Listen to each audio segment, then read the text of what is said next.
Did you watch the Golden Globes, Ian? So I made it for about 20 minutes, went back and watched it last night, and Courtney and I, my wife, sat down and we watched it, and I got through the monologue, started to see some of the presentations, and felt like I got what I needed, and I was like, okay, I'm ready to talk about this. Good.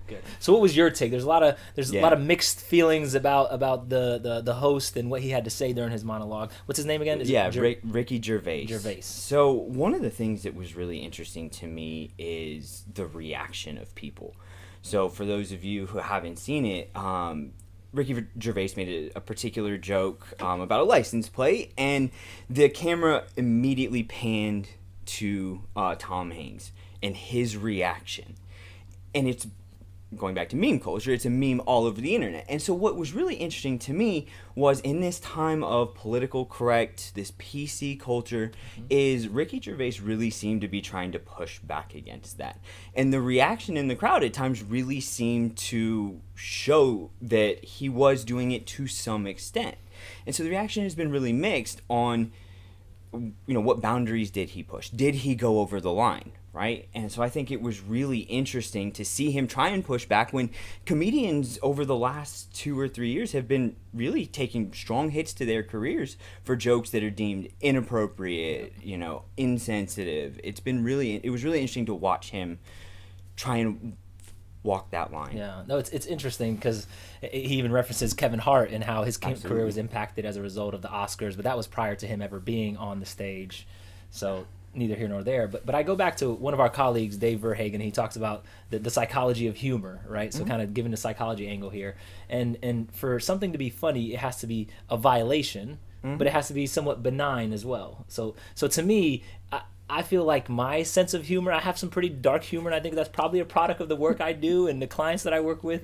A lot of the adolescents and meme culture, like dark humor is a thing, and it's if you can see it as benign, which I do, I think words, and I know words have power, I know that for sure, but in the context of a meme and in a context of challenging status quos, like, they're harmless. So to me, I can find humor in inappropriateness from time to time. So it was ironic for me sitting there watching this expecting more vulgarness, to be honest, because it's a comedian. So when I think a comedian, that's what I associate with it. Maybe that's just me, but that was kind of my take on it. But from the psychological angle, the psychology of humor is, for something to be funny, it has to be a violation in some way, shape, or form, but it also has to be benign to some extent. No one's getting hurt as a result of it. So. Right.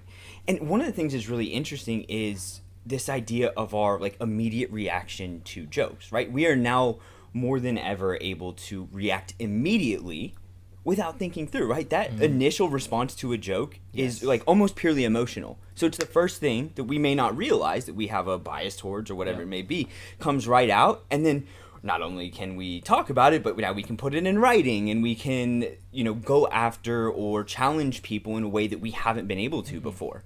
And so I think that's really interesting, is once we've taken a step back, because from the articles that I've looked at, the reaction has seemed to slow down. Yes. And I find that fascinating, of how our initial reaction is almost wanting to create it into something that isn't benign, right? Yep. Getting these reactions. Tom Hanks' face is just like that epitome of that immediate reaction. Yep. And now that we're taking a step back from it, it's kind of like, I'm with you. I think going back to the psychological angle as well, what you're speaking to is a lot of what you and I teach young men that we work with. It's the emotional regulation, it's the impulse control. And yes, we will be reactive at times, especially when we're in an emotional state, but we have to learn to not be reactive. But to your point, with our setup, with Twitter fingers and just the availability of sharing your opinion immediately, sometimes it's all about pausing. That's what we teach clients with emotional regulation, whether it's anger management or ADHD. It's giving it just a little bit of time, and the time is what allows you to think more clearly, because frontal lobe gets flipped and it's all emotional brain. Right. So you got to bring it back down. So that's an interesting angle on all of that. But anything else about Golden Globes?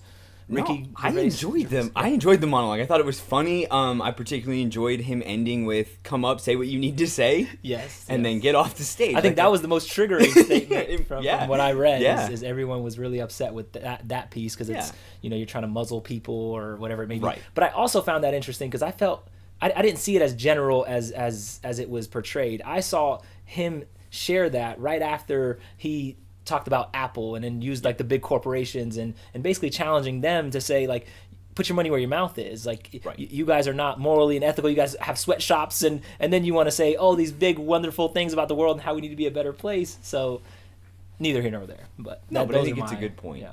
So, all in all, it seemed to go over, I mean, Yeah. pretty non-controversial. People were talking about it, Yeah. so I think that it did its job. Yeah. So, good stuff. Absolutely.